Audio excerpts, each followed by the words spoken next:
स्वागत है इतिहास के सुनहरे पन्नों की अनोखी यात्रा पर। वीडियो पसंद आए तो वीडियो को लाइक करें और सब्सक्राइब करें। श्लोक -26 अथ चैन नित्य जातम नित्यं वा मन्यसे मृतम तथापि त्वं महाबाहो नैवं शोचितुमर्हसि। अनुवाद। हे महाबाहो, अगर तुम इस देही को नित्य पैदा होने वाला और नित्य मरने वाला भी मानो तो भी तुम्हें इसका शोक नहीं करना चाहिए। और यदि तुम आत्मा को नित्य जन्मने और नित्य मरने वाला मानो तो भी, हे महाबाहो, इस प्रकार शोक करना तुम्हारे लिए उचित नहीं है। टिप्पणी। अथ चैन शोचितुमर्हसि। भगवान यहाँ पक्षांतरर में अथच और मन्य से पद देकर कहते हैं कि यद्यपि सिद्धांत की और सच्ची बात यही है कि देही किसी भी काल में जन्मने मरने वाला नहीं है। गीता 2:20। तथापि अगर तुम सिद्धांत से बिल्कुल विरुद्ध बात भी मान लो कि देही नित्य जन्मने वाला और नित्य मरने वाला है तो भी तुम्हें शोक नहीं होना चाहिए। कारण कि जो जन्मेगा वह मरेगा ही और जो मरेगा वह जन्मेगा ही। इस नियम को कोई टाल नहीं सकता। अगर बीज को पृथ्वी में बो दिया जाए तो वह फूलकर अंकुर दे देता है और वही अंकुर क्रमशः बढ़कर वृक्ष रूप हो जाता है। इसमें सूक्ष्म दृष्टि से देखा जाए कि क्या वह बीज एक क्षण भी एक रूप से रहा पृथ्वी में। वह पहले अपने कठोर रूप को छोड़कर कोमल रूप में हो गया, फिर कोमल रूप को छोड़कर अंकुर रूप में हो गया, इसके बाद अंकुर रूप को छोड़कर वृक्ष रूप में हो गया और अंत में आयु समाप्त होने पर वह सूख गया। इस तरह बीज एक क्षण भी एक रूप से नहीं रहा, प्रत्युत प्रतिक्षण बदलता रहा। अगर बीज एक क्षण भी एक रूप से रहता तो वृक्ष के सूखने की क्रिया कैसे होती। उसने पहले रूप को छोड़ा, यह उसका मरना हुआ, और दूसरे रूप को धारण किया, यह उसका जन्मना हुआ। इस तरह वह प्रतिक्षण ही जन्मता मरता रहा। बीज की ही तरह यह शरीर है। बहुत सूक्ष्म रूप से वीर्य का जंतु रज के साथ मिला। वह बढ़ते बढ़ते बच्चे के रूप में हो गया और फिर जन्म गया। जन्म के बाद वह बढ़ा, फिर घटा और अंत में मर गया। इस तरह शरीर एक क्षण भी एक रूप से न रहकर बदलता रहा, अर्थात प्रतिक्षण जन्मता मरता रहा। भगवान कहते हैं कि अगर तुम शरीर की तरह शरीरी को भी नित्य जन्मने मरने वाला मान लो तो भी यह शोक का विषय नहीं हो सकता। 26 और 27 इन दो श्लोकों में भगवान श्री कृष्ण ने भौतिकवादी विचारकों का दृष्टिकोण केवल तर्क के लिए प्रस्तुत किया है। इस मत के अनुसार केवल प्रत्यक्ष प्रमाण ही ज्ञान का साधन है, अर्थात इंद्रियों को जो ज्ञात है केवल वही सत्य है। इस प्रकार मानने पर उन्हें यह स्वीकार करना पड़ता है कि जीवन असंख्य जन्म और मृत्युओं की एक धारा या प्रवाह है। वस्तुएं निरंतर उत्पन्न और नष्ट होती हैं और उनके मत के अनुसार यही जीवन है। श्री कृष्ण कहते हैं कि यदि जन्म मृत्यु का यह निरंतर प्रवाह ही जीवन हो तब भी हे शक्तिशाली अर्जुन, तुमको शोक नहीं करना चाहिए, क्योंकि श्लोक 27 जातस्य हि ध्रुवो मृत्युर्ध्रुवं जन्म मृतस्य च तस्मात् परिहार्यर्थे न त्वं शोचितुमर्हसि। अनुवाद।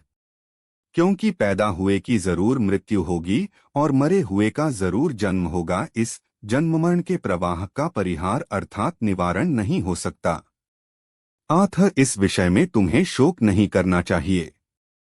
जन्मने वाले की मृत्यु निश्चित है और मरने वाले का जन्म निश्चित है, इसलिए जो अटल है, अपरिहार्य है, उसके विषय में तुमको शोक नहीं करना चाहिए। टिप्पणी। व्याख्या। जातस्य हि ध्रुवो मृत्यु ध्रुवं जन्म मृतस्य च पूर्व श्लोक के अनुसार अगर शरीरी को नित्य जन्मने और मरने वाला भी मान लिया जाए तो भी वह शोक का मान लिया जाए तो भी वह शोक का विषय नहीं हो सकता। कारण कि जिसका जन्म हो गया है वह जरूर मरेगा और जो मर गया है वह जरूर जन्मेगा। तस्मात् परिहार्यर्थे न त्वं शोचितुमर्हसि, इसलिए कोई भी इस जन्म मृत्यु रूप प्रवाह का परिहार निवारण नहीं कर सकता, क्योंकि इसमें किसी का किंचन मात्र भी वश नहीं चलता। यह जन्म मृत्यु रूप प्रवाह तो अनादिकाल से चला आ रहा है और अनंत काल तक चलता रहेगा। इस दृष्टि से तुम्हारे लिए शोक करना उचित नहीं है। ये धृतराष्ट्र के पुत्र जन्मे हैं तो जरूर मरेंगे। तुम्हारे पास ऐसा कोई उपाय नहीं है जिससे तुम उनको बचा सको। जो मर जाएंगे वे जरूर जन्मेंगे, उनको भी तुम रोक नहीं सकते। फिर शोक किस बात का? शोक उसी का कीजिए जो अनहोनी हो। अनहोनी होती नहीं, होनी है सो होए। जैसे इस बात को सब जानते हैं कि सूर्य का उदय हुआ है तो उसका अस्त होगा ही, और अस्त होगा तो उसका उदय होगा ही। इसलिए मनुष्य सूर्य का अस्त होने पर शोक चिंता नहीं करते।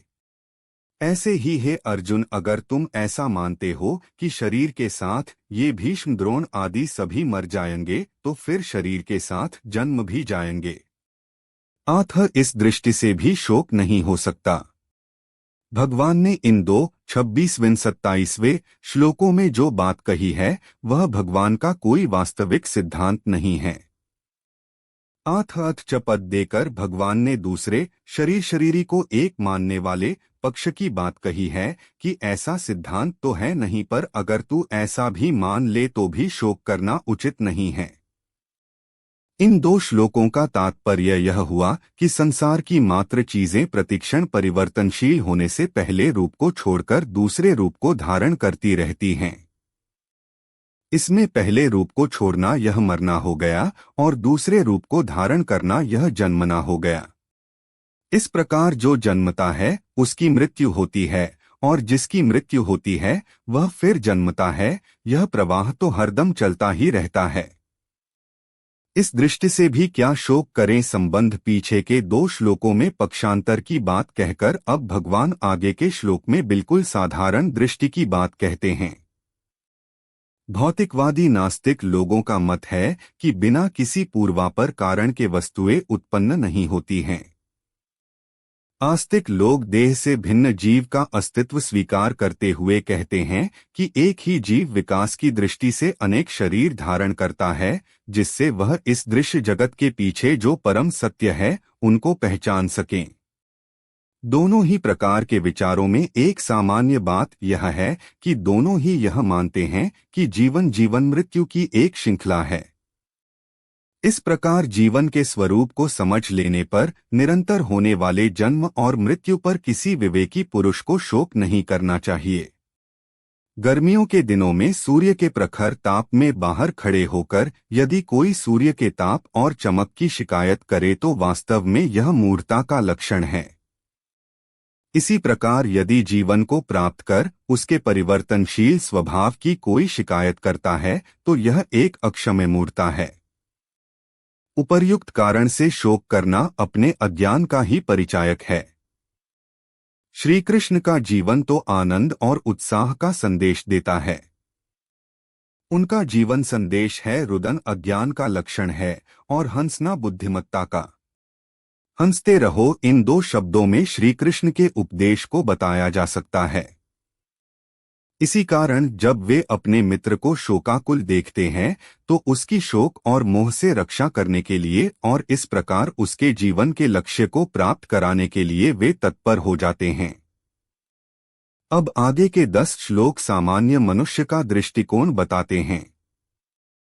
भगवान शंकराचार्य अपने भाष्य में कहते हैं कार्यकारण के भाष्य में कहते हैं कार्यकारण के संबंध से युक्त वस्तुओं के लिए शोक करना उचित नहीं, क्योंकि श्लोक -28 अव्यक्तादीनि भूतानि व्यक्तमध्यानि भारत अव्यक्तनिधनान्येव तत्र का परिदेवना।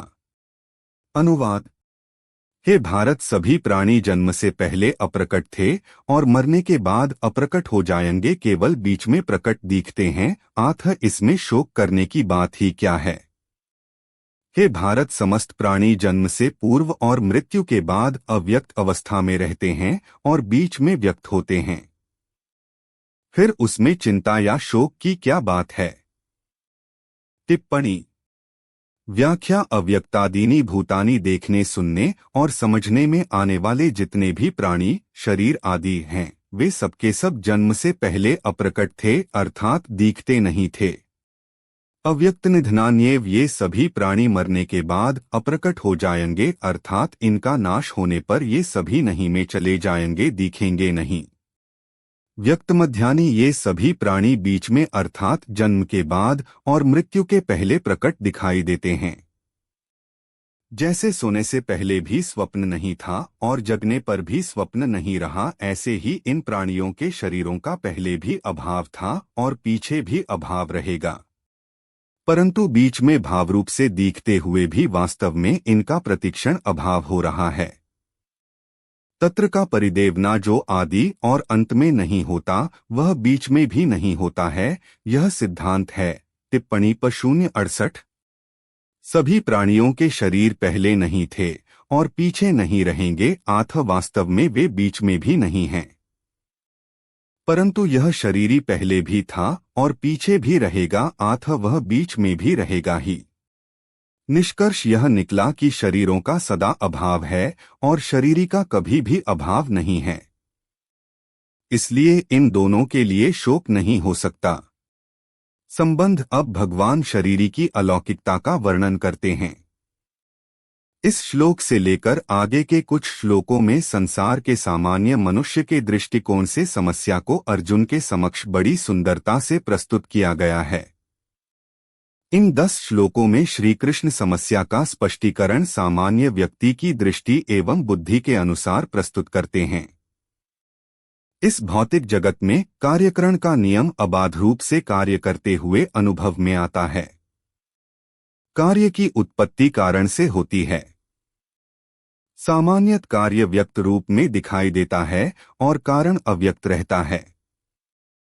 अत सृष्टि का अर्थ है वस्तुओं का अव्यक्त अवस्था से व्यक्त अवस्था में आ जाना। यही क्रम निरंतर नियमपूर्वक चलता रहता है। इस प्रकार आज का व्यक्त इसके पूर्व कल अव्यक्त था, वर्तमान में वह व्यक्त रूप में उपलब्ध है, परंतु भविष्य में फिर अव्यक्त अवस्था में विलीन हो जाएगा। इसका अर्थ यह हुआ कि वर्तमान स्थिति अज्ञात से आई और पुनः अज्ञात में लीन हो जाएगी। ऐसा समझने पर दुख का कोई कारण नहीं रह जाता, क्योंकि एक चक्र के आरे निरंतर घूमते हुए नीचे भी आते हैं तो केवल बाद में ऊपर उठने के लिए ही। उदाहरणार्थ स्वप्न के पत्नी और शिशु पहले अव्यक्त थे और जागने पर फिर लुप्त हो जाते हैं, तो एक ब्रह्मचारी को उस पत्नी और शिशु के लिए शोक करने का क्या कारण है, जिसके साथ उसका विवाह कभी हुआ ही नहीं था और जिस शिशु का कभी जन्म ही नहीं हुआ था। यदि जैसा कि भगवान श्री कृष्ण ने कहा इस जगत की उत्पत्ति और लय का चक्र निरंतर एक पारमार्थिक नित्य अविकारी सत्य के रूप में ही चल रहा है, तो क्या कारण है कि उस सत्य को बारंबार बताने पर भी हम समझ नहीं पाते। श्री शंकराचार्य के अनुसार भगवान श्री कृष्ण यह विचार करते हैं कि इस सत्य को न समझने के लिए अर्जुन को दोष देना उचित नहीं है। अर्जुन को दोष देना उचित नहीं है। श्री शंकराचार्य कहते हैं इस आत्मा का साक्षात अनुभव करके उसे यथार्थ में जानना कठिन है। तुम्हें ही मैं दोष क्यों दूं, जबकि इसका कारण अज्ञान सबके लिए समान है। कोई पूछ सकता है कि आत्मानुभव में इतनी कठिनाई क्या है। भगवान कहते हैं श्लोक -29 आश्चर्यवत् पश्यति कश्चिदेनमाश्चर्यवद्वत्ति तथैव चान्यः आश्चर्यवच्चैन्मन्यः शृणोति श्रुत्वाप्येन वेद न चैव कशिचित्। अनुवाद। कोई इस शरीरी को आश्चर्य की तरह देखता है, वैसे ही अन्य कोई इसका आश्चर्य की तरह वर्णन करता है तथा अन्य कोई इसको आश्चर्य की तरह सुनता है और इसको सुन करके भी कोई नहीं जानता। कोई इसे आश्चर्य के समान देखता है, कोई इसके विषय में आश्चर्य के समान कहता है और कोई अन्य पुरुष इसे आश्चर्य के समान सुनता है और फिर कोई सुनकर भी नहीं जानता। टिप्पणी। व्याख्या आश्चर्यवत् पश्यति कश्चिदेनम, इस देही को कोई आश्चर्य की तरह जानता है। तात्पर्य यह है कि जैसे दूसरी चीजें देखने, सुनने, पढ़ने और जानने में आती हैं, वैसे इस देही का जानना नहीं होता। कारण कि दूसरी वस्तुएं इदंता से यह करके जानते हैं, अर्थात वे जानने का विषय होती हैं, पर यह देही इंद्रिय मन बुद्धि का विषय नहीं है। इसको तो स्वयं से अपने आप से ही जाना जाता है। अपने आप से जो जानना होता है वह जानना लौकिक ज्ञान की तरह नहीं होता, प्रत्युत बहुत विलक्षण होता है। पश्यति पद के दो अर्थ होते हैं, नेत्रों से देखना और स्वयं के द्वारा स्वयं को जानना। यहाँ पश्यति पद स्वयं के द्वारा स्वयं को जानने के विषय में आया है। गीता 2:55-20 आदि। जहाँ नेत्र आदि कर्णों से देखना जानना होता है, वहाँ दृष्टा देखने वाला, दृश्य दिखने वाली वस्तु और दर्शन देखने की शक्ति, यह त्रिपुटी होती है। इस त्रिपुटी से ही सांसारिक देखना जानना होता है। परंतु स्वयं के ज्ञान में यह त्रिपुटी नहीं होती है, अर्थात स्वयं का ज्ञान करण सापेक्ष नहीं है। स्वयं का ज्ञान तो स्वयं के द्वारा ही होता है, अर्थात वह ज्ञान करण निरपेक्ष है। जैसे मैं हूं ऐसा जो अपने होनेपन ज्ञान है, इसमें किसी प्रमाण की या किसी करण की आवश्यकता नहीं है। इस अपने होनेपन को इदंता से अर्थात दृश्य रूप से नहीं देख सकते। इसका ज्ञान अपने आप को ही होता है। यह ज्ञान इंद्रियजन्य या बुद्धिजन्य नहीं है। इसलिए स्वयं को, अपने आप को जानना आश्चर्य की तरह होता है। जैसे अंधेरे कमरे में हम किसी चीज को लाने जाते हैं तो हमारे साथ प्रकाश भी चाहिए और नेत्र भी चाहिए, अर्थात उस अंधेरे कमरे में प्रकाश की सहायता से हम उस चीज को नेत्रों से देखेंगे, तब उसको लाएंगे। परंतु कहीं दीपक जल रहा है और हम उस दीपक को देखने जाएंगे तो उस दीपक को देखने के लिए हमें दूसरे दीपक की आवश्यकता नहीं पड़ेगी, क्योंकि दीपक स्वयं प्रकाश है। वह अपने आप को स्वयं ही प्रकाशित करता है। ऐसे ही अपने स्वरूप को देखने के लिए किसी दूसरे प्रकाश की आवश्यकता नहीं है, क्योंकि यह देही स्वरूप स्वयं प्रकाश है। अतः यह अपने आप से ही अपने आप को जानता है। स्थूल, सूक्ष्म और कारण ये तीन शरीर हैं। अन्न जल से बना हुआ स्थूल शरीर है। यह स्थूल शरीर इंद्रियों का विषय है। इस स्थूल शरीर के भीतर 5 ज्ञानेंद्रियों, 5 कर्मेंद्रियां, 5 प्राण, मन और बुद्धि, इन 17 तत्वों से बना हुआ सूक्ष्म शरीर है। यह सूक्ष्म शरीर इंद्रियों का विषय नहीं है, प्रत्युत बुद्धि का विषय है। जो बुद्धि का भी विषय नहीं है, जिसमें प्रकृति स्वभाव रहता है, वह कारण शरीर है। इन तीनों शरीरों पर विचार किया जाए तो यह स्थूल शरीर मेरा स्वरूप नहीं है, क्योंकि यह प्रतिक्षण बदलता है और जानने में आता है। सूक्ष्म शरीर भी बदलता है और जानने में आता है, अतः यह भी मेरा स्वरूप नहीं है। कारण शरीर प्रकृति स्वरूप है, पर देही स्वरूप प्रकृति से भी अतीत है, अतः कारण शरीर भी मेरा स्वरूप नहीं है। यह देही जब प्रकृति को छोड़कर अपने स्वरूप में स्थित हो जाता है, तब यह अपने आप से अपने आप को जान लेता है। यह जानना सांसारिक वस्तुओं को जानने की अपेक्षा सर्वथा विलक्षण होता है, इसलिए इसको आश्चर्यवत पश्यति कहा गया है। यहाँ भगवान ने कहा है कि अपने आप का अनुभव करने वाला कोई एक ही होता है कश्चित, और आगे 7वें अध्याय के 3 श्लोक में भी यही बात कही है कि कोई एक मनुष्य ही मेरे को तत्व से जानता है, कश्चिन्मा वेत्ति तत्वतः। इन पदों से ऐसा मालूम होता है कि इस अविनाशी तत्व को जानना बड़ा कठिन है, दुर्लभ है। परंतु वास्तव में ऐसी बात नहीं है। इस तत्व को जानना कठिन नहीं है, दुर्लभ नहीं है, प्रत्युत इस तत्व को सच्चे हृदय से जानने वाले की इस तरफ लगने वाले की कमी है। यह कमी जानने की जिज्ञासा कम होने के कारण ही है। आश्चर्यवद्वत्ति तथैव चान्यः, ऐसे ही दूसरा पुरुष इस देही का आश्चर्य की तरह वर्णन करता है, क्योंकि यह तत्व वाणी का विषय नहीं है। जिससे वाणी भी प्रकाशित होती है, वह वाणी उसका वर्णन कैसे कर सकती है? जो महापुरुष इस तत्व का वर्णन करता है, वह तो शाखा चंद्रन्याय की तरह वाणी से इसका केवल संकेत ही करता है, जिससे सुनने वाले का इधर लक्ष्य हो जाए। अतः इसका वर्णन आश्चर्य की तरह ही होता है।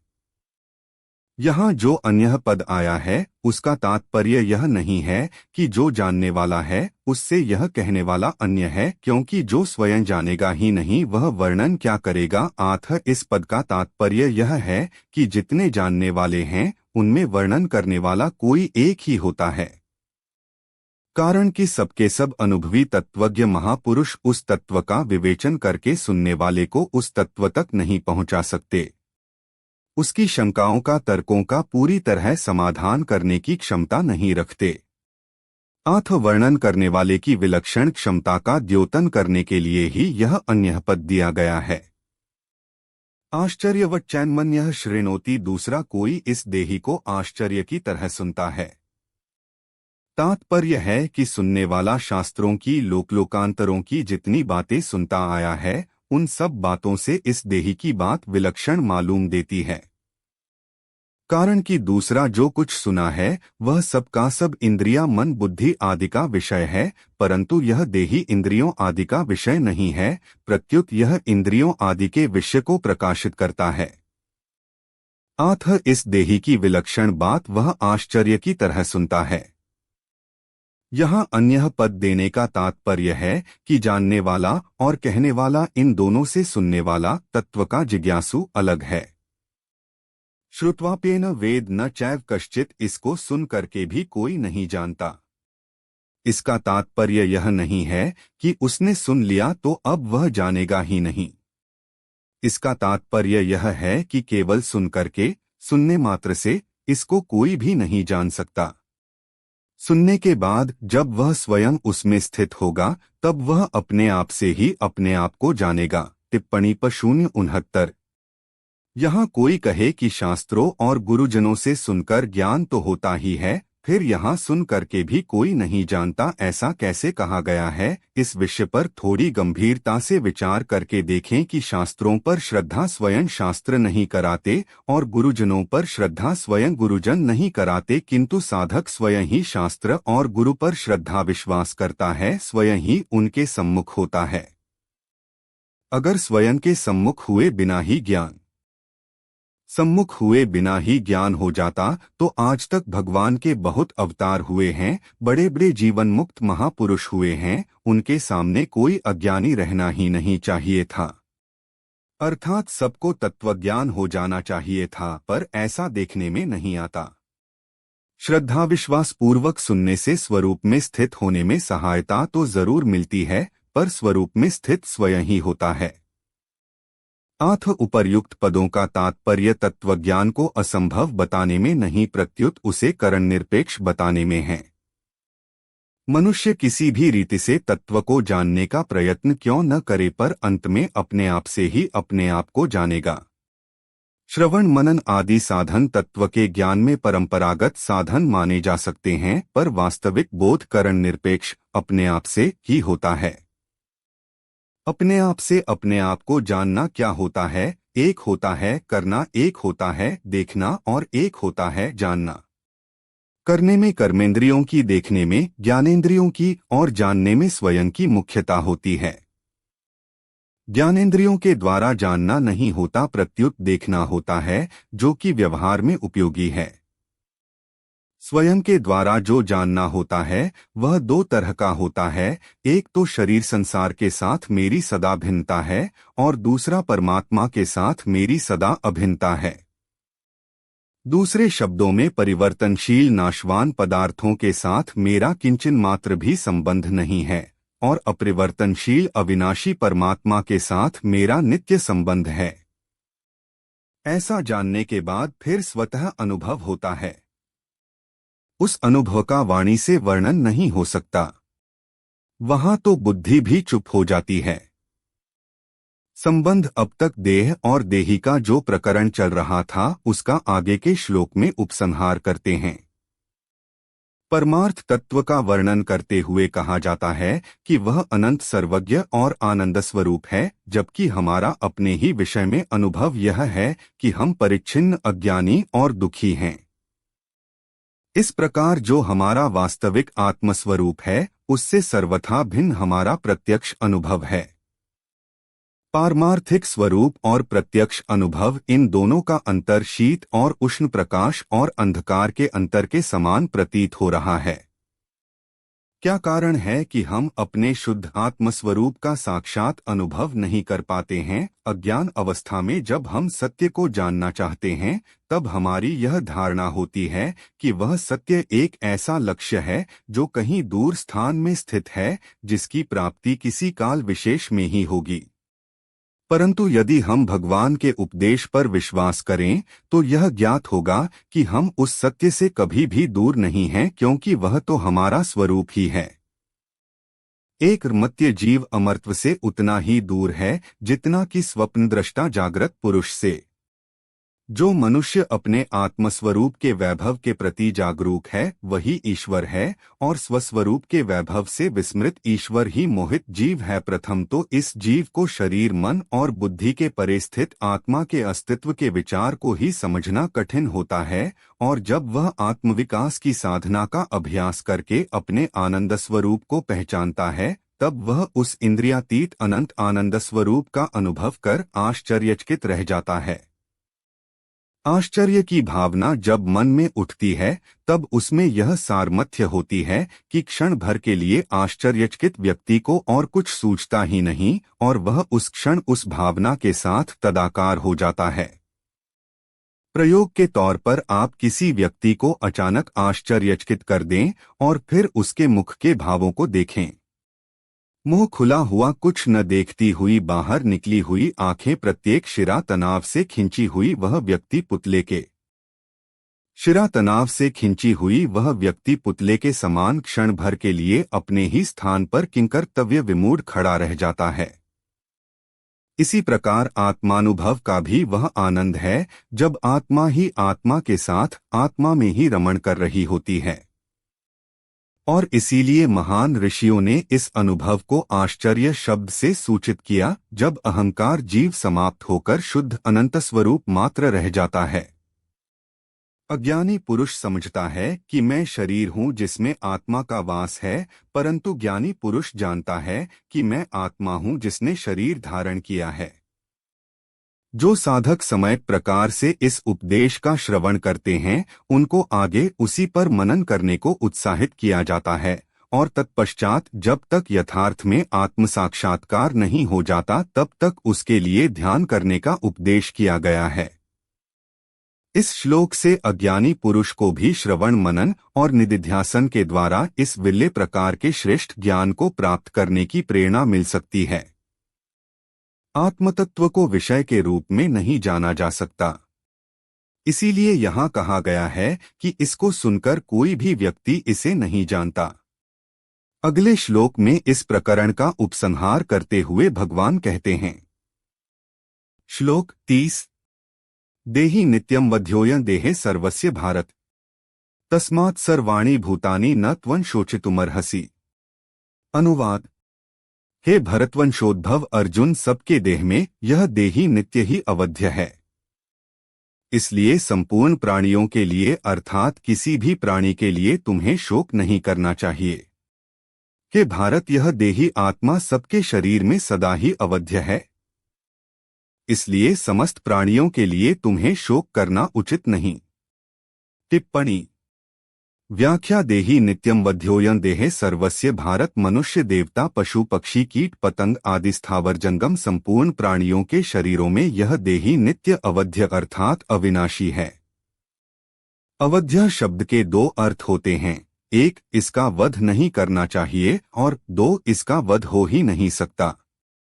जैसे गाय अवध्य है, अर्थात कभी किसी भी अवस्था में गाय को नहीं मारना चाहिए, क्योंकि गाय को मारने में बड़ा भारी दोष है, पाप है। परंतु देही के विषय में देही का वध नहीं करना चाहिए ऐसी बात नहीं है, प्रत्युत इस देही का वध, नाश कभी किसी भी तरह से हो ही नहीं सकता और कोई कर भी नहीं सकता। विनाशम व्ययस्यास्य न कश्चित् कर्तुमर्हति। 2:17। तस्मात् सर्वाणि भूतानि न त्वं शोचितुमर्हसि, इसलिए तुम्हें किसी भी प्राणी के लिए शोक नहीं करना चाहिए, क्योंकि इस देही का विनाश कभी हो ही नहीं सकता और विनाशी देह क्षण मात्र भी स्थिर नहीं रहता। यहाँ सर्वाणी भूतानि पदों में बहुवचन देने का आशय है कि कोई भी प्राणी बाकी न रहे, अर्थात किसी भी प्राणी के लिए शोक नहीं करना चाहिए। शरीर विनाशी ही है क्योंकि उसका स्वभाव ही नाशवान है, वह प्रतिक्षण ही नष्ट हो रहा है। परंतु जो अपना नित्य स्वरूप है उसका कभी नाश होता ही नहीं। अगर इस वास्तविक को जान लिया जाए तो फिर शोक होना संभव ही नहीं है। प्रकरण संबंधी विशेष बात यहाँ 11वें श्लोक से 30वें श्लोक तक का जो प्रकरण है, यह विशेष रूप से देही देह नित्य अनित्य सतसत अविनाशी विनाशी इन दोनों के विवेक के लिए, अर्थात इन दोनों को अलग अलग बताने के लिए ही है। कारण कि जब तक देही अलग है और देह अलग है, यह विवेक नहीं होगा, तब तक कर्मयोग, ज्ञानयोग, भक्तियोग आदि कोई सा भी योग अनुष्ठान में नहीं आएगा। इतना ही नहीं, स्वर्गादि लोकों की प्राप्ति के लिए भी देही देह के भेद को समझना आवश्यक है। कारण कि देह से अलग देही न हो तो देह के मरने पर स्वर्ग कौन जाएगा। जितने भी आस्तिक दार्शनिक हैं, वे चाहे अद्वैतवादी हों चाहे द्वैतवादी हों, किसी भी मत के क्यों न हो, सभी शरीर के भेद को मानते ही हैं। यहाँ भगवान इसी भेद को स्पष्ट करना चाहते हैं। इस प्रकरण में भगवान ने जो बात कही है वह प्रायः संपूर्ण मनुष्यों के अनुभव की बात है। जैसे देह बदलता है और देही नहीं बदलता। अगर यह देही बदलता तो देह के बदलने को कौन जानता। पहले बाल्यावस्था थी, फिर जवानी आई, कभी बीमारी आई, कभी बीमारी चली गई। इस तरह अवस्थाएं तो बदलती रहती हैं, पर इन सभी अवस्थाओं को जानने वाला देही वही रहता है। आंख बदलने वाला और न बदलने वाला, ये दोनों कभी एक नहीं हो सकते। इसका सबको प्रत्यक्ष अनुभव है। इसलिए भगवान ने इस प्रकरण में आत्मा, अनात्मा, ब्रह्मजीव, प्रकृति, पुरुष, जड़, चेतन, माया, विद्या आदि दार्शनिक शब्दों का प्रयोग नहीं किया है।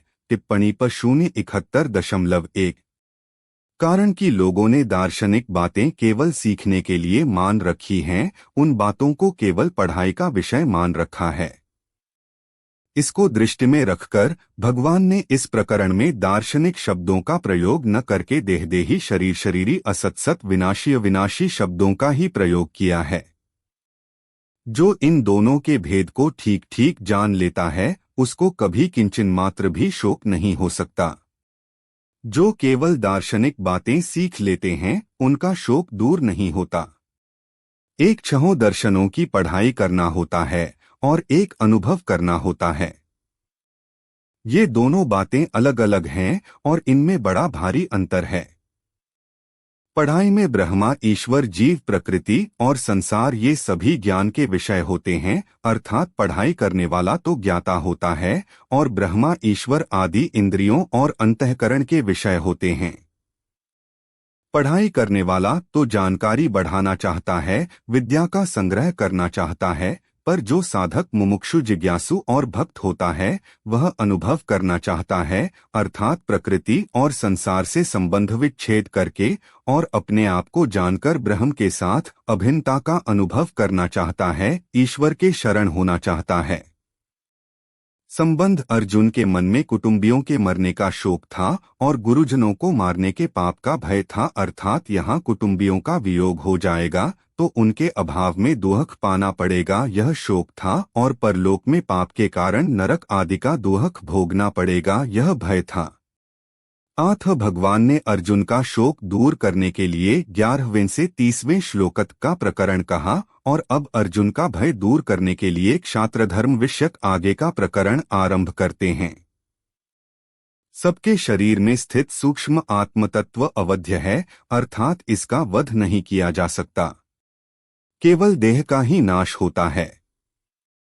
इसलिए अर्जुन को उपदेश किया जाता है कि इस महासमर में युद्ध करने और शत्रु संहार करने में किसी भी प्राणी के लिए शोक करना सर्वथा अनुचित है। युद्ध में वह शत्रुओं का सामना करे।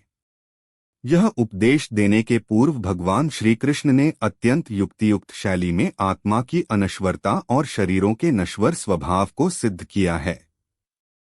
श्री शंकराचार्य सही कहते हैं कि 11वें श्लोक से प्रारंभ किए गए प्रकरण का यहाँ उपसंहार किया गया है। अब तक यह बताया गया कि पारमार्थिक सत्य की दृष्टि से शोक करने का कोई कारण नहीं है। न केवल पारमार्थिक दृष्टि से बल्कि श्लोक 31 स्वधर्मंपि चावेक्ष्य न विकंपितुमर्हसि धर्म्याद्धि युद्धाश्रेयोन्यत क्षत्रियस्य न विद्यते। अनुवाद: अपने धर्म को देखकर भी तुम्हें विकंपित अर्थात कर्तव्य कर्म से विचलित नहीं होना चाहिए, क्योंकि धर्ममय युद्ध से बढ़कर क्षत्रिय के लिए दूसरा कोई कल्याणकारक कर्म नहीं है। और स्वधर्म को भी देखकर तुमको विचलित होना उचित नहीं है, क्योंकि धर्मयुक्त युद्ध से बढ़कर दूसरा कोई कल्याणकारक कर्तव्य क्षत्रिय के लिए नहीं है। टिप्पणी: व्याख्या पहले 2 श्लोकों में युद्ध से होने वाले लाभ का वर्णन करते हैं। स्वधर्मंपि चावेक्ष्य न विकंपितुमर्हसि, यह स्वयं परमात्मा का अंश है। जब यह शरीर के साथ तादात्म्य कर लेता है, तब यह स्व को अर्थात अपने आप को जो कुछ मानता है उसका कर्तव्य स्वधर्म कहलाता है। जैसे कोई अपने आप को ब्राह्मण, क्षत्रिय, वैश्य अथवा शूद्र मानता है, तो अपने अपने वर्णोचित कर्तव्यों का पालन करना उसका स्वधर्म है। कोई अपने को शिक्षक या नौकर मानता है, तो शिक्षक या नौकर के कर्तव्यों का पालन करना उसका स्वधर्म है। कोई अपने को किसी का पिता या किसी का पुत्र मानता है, तो पुत्र या पिता के प्रति किए जाने वाले कर्तव्यों का पालन करना उसका स्वधर्म है। यहाँ क्षत्रिय के कर्तव्य कर्म को धर्म नाम से कहा गया है। टिप्पणी पर 071.2 क्षत्रिय का खास कर्तव्य कर्म है युद्ध से विमुख न होना। अर्जुन क्षत्रिय हैं, अतः युद्ध करना उनका स्वधर्म है। इसलिए भगवान कहते हैं कि अगर स्वधर्म को लेकर देखा जाए तो भी क्षात्र धर्म के अनुसार तुम्हारे लिए युद्ध करना ही कर्तव्य है। अपने कर्तव्य से तुम्हें कभी विमुख नहीं होना चाहिए। धर्म्याद्धि युद्धाश्रेयोन्यत क्षत्रियस्य न विद्यते, धर्ममय युद्ध से बढ़कर क्षत्रिय के लिए दूसरा कोई कल्याणकारक कर्म नहीं है, अर्थात क्षत्रिय के लिए क्षत्रिय के कर्तव्य का अनुष्ठान करना ही खास काम है। गीता 18:43। ऐसे ही ब्राह्मण, वैश्य और शूद्र के लिए भी अपने अपने कर्तव्य का अनुष्ठान करने के सिवाय दूसरा कोई कल्याणकारी कर्म नहीं है। अर्जुन ने 7वें श्लोक में प्रार्थना की थी कि आप मेरे लिए निश्चित श्रेय की बात कहिए। उसके उत्तर में भगवान कहते हैं कि श्रेय, कल्याण तो अपने धर्म का पालन करने से ही होगा। किसी भी दृष्टि से अपने धर्म का त्याग कल्याणकारक नहीं है। अतः तुम्हें अपने युद्धरूप धर्म से विमुख नहीं होना चाहिए। क्षत्रिय का कार्य समाज का, राष्ट्र का नेतृत्व करना है, और क्षत्रिय होने के नाते अर्जुन का कर्तव्य हो जाता है कि समाज पर आए अधर्म के संकट से उसकी रक्षा करे। उसका कर्तव्य है कि समाज के आह्वान पर युद्ध भूमि में विचलित न होकर शत्रुओं से युद्ध करके राष्ट्र की संस्कृति का रक्षण करे। क्षत्रियों के लिए इससे बढ़कर कोई और श्रेयस्कर कार्य नहीं हो सकता कि उनको धर्मयुक्त युद्ध में अपना शौर्य दिखाने का स्वर्ण अवसर मिले। यहाँ अधर्मियों ने ही पहले आक्रमण किया है, अतः अर्जुन का युद्ध से विरत होना उचित नहीं। महाभारत के उद्योग पर्व में स्पष्ट कहा है, निरपराध व्यक्ति की हत्या का पाप उतना ही बड़ा है जितना कि नाश करने योग्य व्यक्ति का नाश न करने का है। युद्ध का औचित्य सिद्ध करते हुए भगवान अन्य कारण बताते हैं। श्लोक -32 यदृच्छया चोपन्नम स्वर्गद्वारम पावृतम सुखिनः क्षत्रियाः पार्थ लभन्ते युद्धमीदृशम। अनुवाद: अपने आप प्राप्त हुआ युद्ध खुला हुआ स्वर्ग का दरवाजा है। हे पृथानंदन, वे क्षत्रिय बड़े सुखी हैं जिनको ऐसा युद्ध प्राप्त होता है। और हे पार्थ, अपने आप प्राप्त हुए और स्वर्ग के लिए खुले हुए द्वार रूप इस प्रकार के युद्ध को भाग्यवान क्षत्रिय लोग ही पाते हैं। टिप्पणी: व्याख्या यदृच्छया चोपन्नम स्वर्गद्वारम पावृतम। पांडवों से जुआ खेलने में दुर्योधन ने यह शर्त रखी थी कि अगर इसमें आप हार जाएंगे तो आपको 12 वर्ष का वनवास और 1 वर्ष का अज्ञातवास भोगना होगा। 13वें वर्ष के बाद आपको अपना राज्य मिल जाएगा, परंतु अज्ञातवास में अगर हम लोग आप लोगों को खोज लेंगे तो आप लोगों को दोबारा 12 वर्ष का वनवास भोगना पड़ेगा। जुए में हार जाने पर शर्त के अनुसार पांडवों ने 12 वर्ष का वनवास और 1 वर्ष का अज्ञातवास भोग लिया। उसके बाद जब उन्होंने अपना राज्य मांगा तब दुर्योधन ने कहा कि मैं बिना युद्ध किए सुई की तीखी नोक जितनी जमीन भी नहीं दूंगा। दुर्योधन के ऐसा कहने पर भी पांडवों की ओर से बार बार संधि का प्रस्ताव रखा गया, पर दुर्योधन ने पांडवों से संधि स्वीकार नहीं की। इसलिए भगवान अर्जुन से कहते हैं कि यह युद्ध तुम लोगों को अपने आप प्राप्त हुआ है। अपने आप प्राप्त हुए धर्ममय युद्ध में जो क्षत्रिय शूरवीरता से लड़ते हुए मरता है उसके लिए स्वर्ग का दरवाजा खुला हुआ रहता है। सुखिनः क्षत्रियाः पार्थ लभन्ते युद्धमीदृशम। ऐसा धर्ममय युद्ध जिनको प्राप्त हुआ है वे क्षत्रिय बड़े सुखी हैं। यहाँ सुखी कहने का तात्पर्य है कि अपने कर्तव्य का पालन करने में जो सुख है वह सुख सांसारिक भोगों को भोगने में नहीं है। सांसारिक भोगों का सुख तो पशु पक्षियों को भी होता है। आठ जिनको कर्तव्य पालन का अवसर प्राप्त हुआ है उनको बड़ा भाग्यशाली मानना चाहिए। संबंध युद्ध न करने से क्या हानि होती है इसका आगे के 4 श्लोकों में वर्णन करते हैं। क्षत्रिय शब्द का तात्पर्य यहाँ जन्म से निश्चित की हुई क्षत्रिय जाति से नहीं है। यह व्यक्ति के मन की कतिपय विशिष्ट वासनाओं की ओर संकेत करता है। क्षत्रिय प्रवृत्ति का व्यक्ति वह है जिसमें सामर्थ्य और उत्साह का ऐसा उफान हो कि वह दुर्बल और दरिद्र लोगों की रक्षा के साथ संस्कृति के शत्रुओं से राष्ट्र का रक्षण कर सके। हिंदू नीतिशास्त्र के अनुसार ऐसे नेतृत्व के गुणों से संपन्न व्यक्ति को स्वयं ही संस्कृति का विनाशक और आक्रमणकारी नहीं होना चाहिए, किंतु अधर्म का प्रतिकार न करने की कायरतापूर्ण भावना भी हिंदुओं की परंपरा नहीं है। जब भी कभी ऐसा सुअवसर प्राप्त हो तो क्षत्रियों का कर्तव्य है कि वे इसे स्वर्ण अवसर समझकर राष्ट्र का रक्षण करें। इस प्रकार के धर्मयुद्ध स्वर्ग की प्राप्ति के लिए खुले हुए द्वार के समान होते हैं। यहाँ ध्यान देने योग्य बात यह है कि भगवान श्री कृष्ण अपने तर्क प्रस्तुत करते हुए वेदांत के सर्वोच्च सिद्धांत से उतरकर भौतिकवादियों के स्तर पर आए और उससे भी नीचे के स्तर पर आकर वे जगत के एक सामान्य व्यक्ति के दृष्टिकोण से भी परिस्थिति का परीक्षण करते हैं। इन विभिन्न दृष्टिकोणों से वे अर्जुन को यह सिद्ध कर दिखाते हैं कि उसका युद्ध करना उचित है। निश्चय ही युद्ध करना तुम्हारा कर्तव्य है और अब यदि इसे छोड़कर तुम भागते हो तब। श्लोक 33 अथ चैत्वमिम धर्म्य संग्राम न करिष्यसि ततः स्वधर्म कीर्तिं च हित्वा पापम वाप्स्यसि। अनुवाद अब अगर तू यह धर्ममय युद्ध नहीं करेगा तो अपने धर्म और कीर्ति का त्याग करके पाप को प्राप्त होगा, और यदि तुम इस धर्मयुद्ध को स्वीकार नहीं करोगे तो स्वधर्म और कीर्ति को खोकर पाप को प्राप्त करोगे।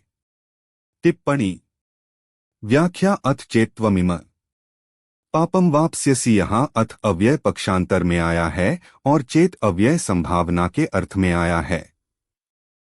इनका तात्पर्य है कि यद्यपि तू युद्ध के बिना रह नहीं सकेगा, अपने क्षात्र स्वभाव के परवश हुआ तू युद्ध करेगा ही। गीता 18:60। तथापि अगर ऐसा मान लें कि तू युद्ध नहीं करेगा तो तेरे द्वारा क्षात्र धर्म का त्याग हो जाएगा।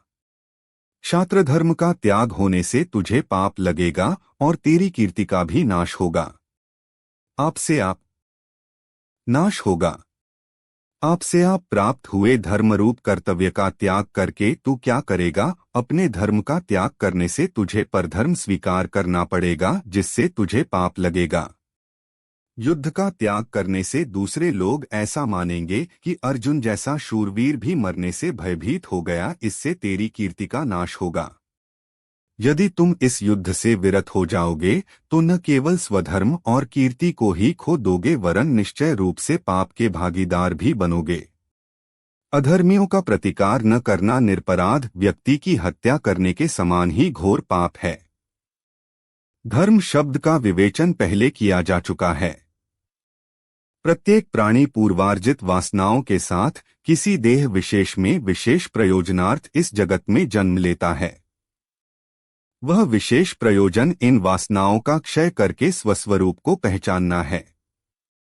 प्रत्येक व्यक्ति जिन वासनाओं के साथ जन्म लेता है वही उसका स्वधर्म स्वभाव कहलाता है।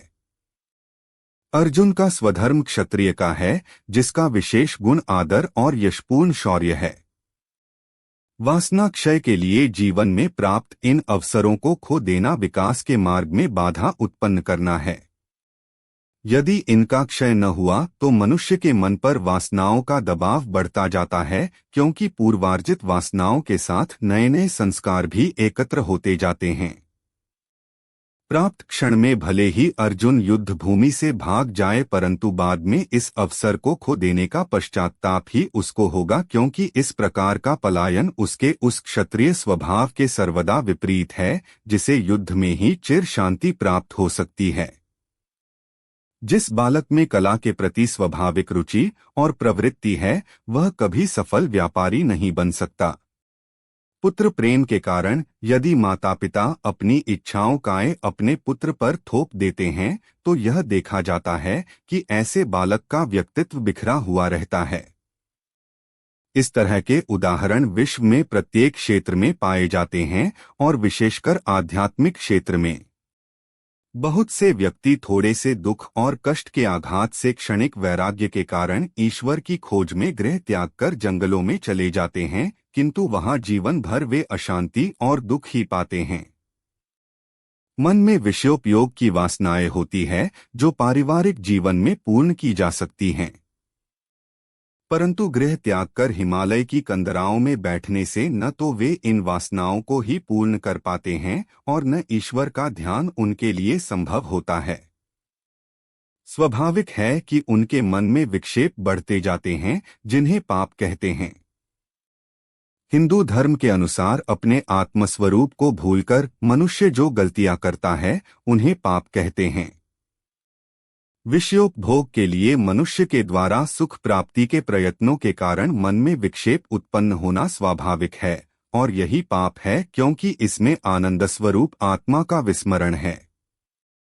इतना ही नहीं कि तुम कर्तव्य और कीर्ति को खो दोगे बल्कि श्लोक 34 अकीर्ति चापि भूतानि कथयिष्यन्ति ते व्ययाम् संभावितस्य चाकीर्तिर्मरणात्तिरिच्यते। अनुवाद सब प्राणी भी तेरी सदा रहने वाली अपकीर्ति का कथन करेंगे। वह अपकीर्ति सम्मानित मनुष्य के लिए मृत्यु से भी बढ़कर दुखदायी होती है और सब लोग तुम्हारी बहुत काल तक रहने वाली अपकीर्ति को भी कहते रहेंगे और सम्मानित पुरुष के लिए अपकीर्ति मरण से भी अधिक होती है। टिप्पणी व्याख्या अकीर्तें चापी भूतानि कथयिष्यन्ति ते व्ययाम् मनुष्य देवता यक्ष राक्षस आदि जिन प्राणियों का तेरे साथ कोई संबंध नहीं है, अर्थात जिनकी तेरे साथ न मित्रता है और न शत्रुता, ऐसे साधारण प्राणी भी तेरी अपकीर्ति अपयश का कथन करेंगे कि देखो अर्जुन कैसा भीरू था जो कि अपने क्षात्र धर्म से विमुख हो गया।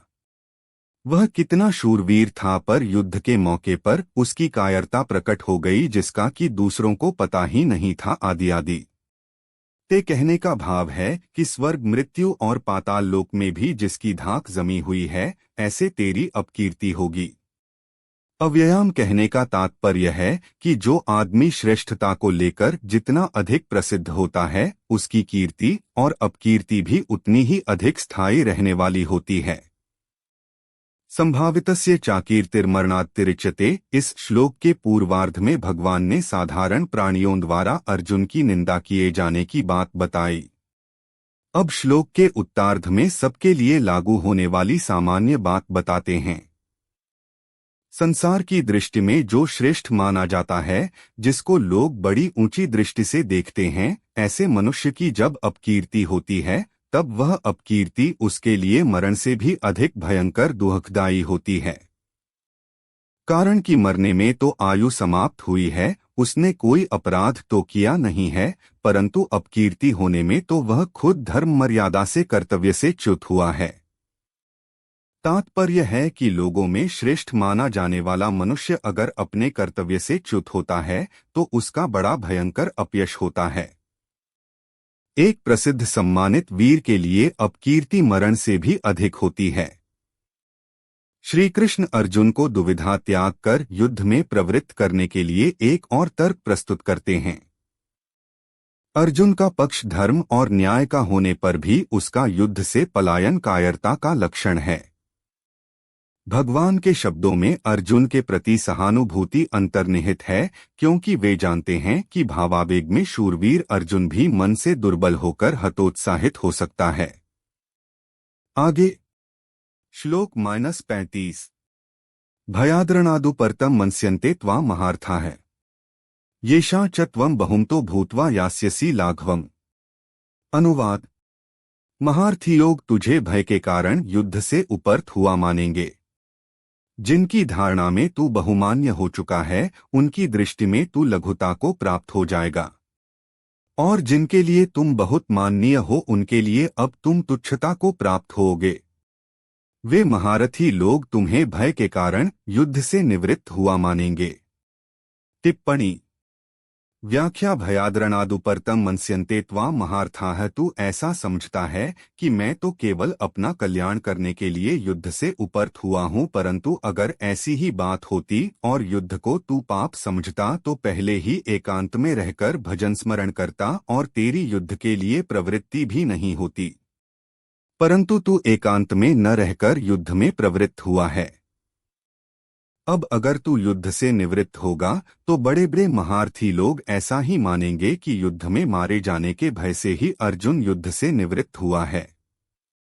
अगर वह धर्म का विचार करता तो युद्ध से निवृत्त नहीं होता, क्योंकि युद्ध करना क्षत्रिय का धर्म है। अतः वह मरने के भय से ही युद्ध से निवृत्त हो रहा है।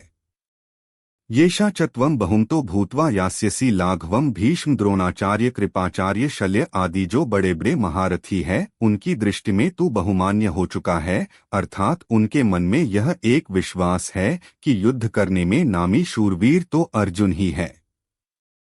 वह युद्ध में अनेक दैत्यों, देवताओं, गंधर्वों आदि को हरा चुका है। अगर अब तू युद्ध से निवृत्त हो जाएगा तो उन महारथियों के सामने तू लघुता, तुच्छता को प्राप्त हो जाएगा, अर्थात उनकी दृष्टि में तू गिर जाएगा। भावी इतिहास में तो तुम्हारी अपकीर्ति बनी रहेगी ही, परंतु वर्तमान में भी शत्रु पक्ष के ये महारथी तुम्हारा उपहास करेंगे। इस भ्रातृहंता युद्ध से तुम्हें जो दुख है उसे न समझकर वे तो यही मानेंगे कि तुमने भय और कायरता के कारण युद्ध से पलायन किया है। इस प्रकार का अनादरपूर्ण कायरता का आरोप कोई भी वीर पुरुष सहन नहीं कर सकता, विशेष रूप से जब अपने ही तुल्य बल के शत्रुओं द्वारा वह किया गया हो। और श्लोक 36 अवाच्यवादांश्च बहून् वदिष्यन्ति तवाहिता है निंदन्तस्तव सामर्थ्यं ततो दुःखतरन्नु किम। अनुवाद: तेरे शत्रु लोग तेरी सामर्थ्य की निंदा करते हुए न कहने योग्य बहुत से वचन कहेंगे, उससे बढ़कर और दुहक की बात क्या होगी। तुम्हारे शत्रु तुम्हारे सामर्थ्य की निंदा करते हुए बहुत से अकथनीय वचनों को कहेंगे, फिर उससे अधिक दुख क्या होगा। टिप्पणी: व्याख्या: अवाच्यवादाश्च निंदन्तस्तव सामर्थ्यम। अहित नाम शत्रु का है, अहित करने वाले का है। तेरे जो दुर्योधन, दुःशासन, कर्ण आदि शत्रु हैं, तेरे वैर न रखने पर भी वे स्वयं तेरे साथ वैर रखकर तेरा अहित करने वाले हैं। वे तेरी सामर्थ्य को जानते हैं कि यह बड़ा भारी शूरवीर है। ऐसा जानते हुए भी वे तेरी सामर्थ्य की निंदा करेंगे कि यह तो हिजड़ा है। देखो, यह युद्ध के मौके पर हो गया, न अलग क्या यह हमारे सामने टिक सकता है, क्या यह हमारे साथ युद्ध कर सकता है। इस प्रकार तुझे दुखी करने के लिए, तेरे भीतर जलन पैदा करने के लिए न जाने कितने न कहने लायक वचन कहेंगे। उनके वचनों को तू कैसे सहेगा। संबंध पीछे के 4 श्लोकों में युद्ध न करने से हानि बताकर अब भगवान आगे के 2 श्लोकों में युद्ध करने से लाभ बताते हैं। यह देखकर कि अर्जुन के मन में इन तर्कों का अनुकूल प्रभाव पड़ रहा है, श्री कृष्ण उसको युद्ध से पलायन करने में जो दोष हैं उन्हें और अधिक स्पष्ट करके दिखाते हैं। लोकनिंदा युद्ध से पलायन का आरोप इतिहास में अपकीर्ति इनसे बढ़कर एक सम्मानित व्यक्ति के लिए और अधिक दुख क्या हो सकता है। श्लोक 37। हतो वा प्राप्स्यसि स्वर्गं जित्वा वा भोक्ष्यसे महीम् तस्मादुत्तिष्ठ कौन्तेय युद्धाय कृत निश्चयः। अनुवाद। अगर युद्ध में तू मारा जाएगा तो तुझे स्वर्ग की प्राप्ति होगी, और अगर युद्ध में तू जीत जाएगा तो पृथ्वी का राज्य भोगेगा। आथ हे कुंती नंदन, तू युद्ध के लिए निश्चय करके खड़ा हो जा।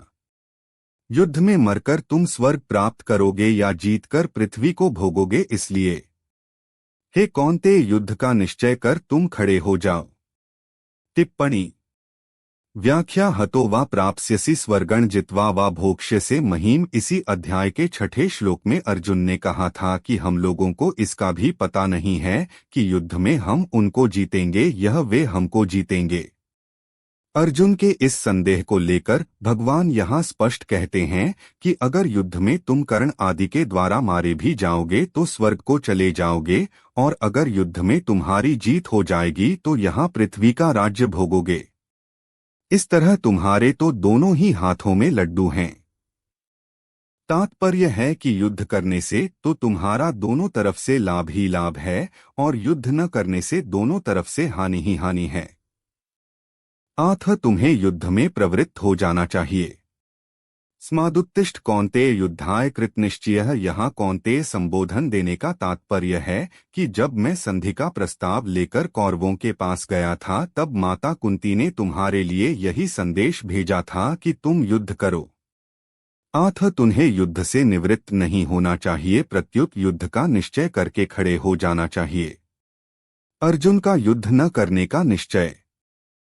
अर्जुन का युद्ध न करने का निश्चय था और भगवान ने इसी अध्याय के 3रे श्लोक में युद्ध करने की आज्ञा दे दी। इससे अर्जुन के मन में संदेह हुआ कि युद्ध करना ठीक है या न करना ठीक है। अतः यहाँ भगवान उस संदेह को दूर करने के लिए कहते हैं कि तुम युद्ध करने का एक निश्चय कर लो, उसमें संदेह मत रखो।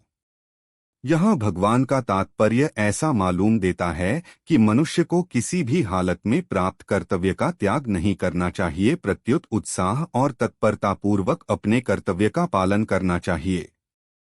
कर्तव्य का पालन करने में ही मनुष्य की मनुष्यता है। इस युद्ध में अर्जुन का पक्ष धर्म का होने से युद्ध करना उसके लिए सभी दृष्टियों से उचित था। युद्ध में मृत्यु होने पर उस वीर को स्वर्ग की प्राप्ति होगी और विजयी होने पर वह पृथ्वी का राज्य वैभव भोगेगा। मृत्योपरांत धर्म के लिए युद्ध करने वाले पराक्रमी शूरवीर की भांति भी स्वर्ग का सुख भोगेगा। इसलिए अब तक जितने भी तर्क दिए गए हैं उन सबका निष्कर्ष इस वाक्य में है, युद्ध का निश्चय कर तुम खड़े हो जाओ। जिस परिस्थिति विशेष में गीता का उपदेश दिया गया है उसके संदर्भ में युद्ध करने की सलाह न्यायोचित है, परंतु सामान्य परिस्थितियों में श्री कृष्ण के इस दिव्य आह्वान का अर्थ होगा कि सभी प्रकार की मानसिक दुर्बलताओं को त्याग कर मनुष्य को अपने जीवन संघर्षों में आने वाली चुनौतियों का सामना साहस तथा दृढ़ता के साथ विजय के लिए करना चाहिए। इस प्रकार गीता का उपदेश किसी व्यक्ति विशेष के लिए न होकर संपूर्ण विश्व की मानव जाति के लिए उपयोगी और कल्याणकारी सिद्ध होगा। जिस भाव को हृदयस्थ करके युद्ध करना चाहिए उसे अब सुनो। वीडियो पसंद आया हो तो चैनल को सब्सक्राइब और वीडियो को लाइक करें।